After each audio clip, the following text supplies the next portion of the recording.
নির্বাচনী অঙ্গীকার অনুযায়ী ফ্যামিলি কার্ড চালু করার লক্ষ্যে কর্মপরিকল্পনা চূড়ান্ত করতে এক আন্তমন্ত্রণালয় সভা অনুষ্ঠিত হয়েছে। বৃহস্পতিবার ১৯ ফেব্রুয়ারি সচিবালয়ে মন্ত্রিপরিষদ বিভাগের সভাকক্ষে অনুষ্ঠিত সভায় সভাপতিত্ব করেন প্রধানমন্ত্রী তারেক রহমান। সংশ্লিষ্ট মন্ত্রণালয়ের মন্ত্রী ও প্রতিমন্ত্রীরা সভায় উপস্থিত ছিলেন।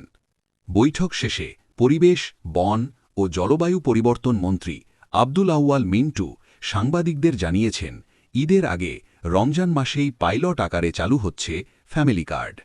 মন্ত্রী বলেন, নির্বাচনী ইশতেহারে ফ্যামিলি কার্ডের ইস্যু বিস্তারিত উল্লেখ আছে।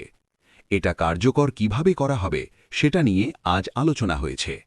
ফ্যামিলি কার্ড দেওয়া হবে এটা নিয়েই আজ আলোচনা হয়েছে।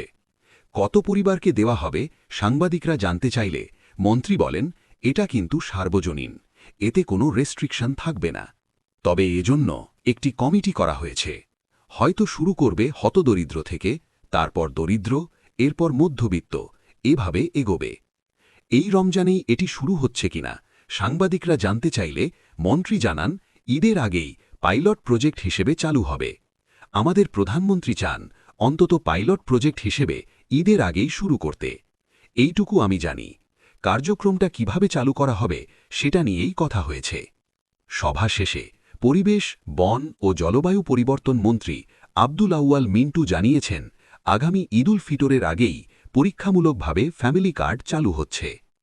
তথ্য ও সম্প্রচার মন্ত্রী জহিরুদ্দিন স্বপন বলেছেন, দেশের হতদরিদ্র, প্রতিবন্ধী, বিধবা এবং পশ্চাৎপদ প্রায় ৫ কোটি পরিবারকে আমরা ঈদের আগেই ফ্যামিলি কার্ড দেব। জনস্রোত নিউজ ডেস্ক।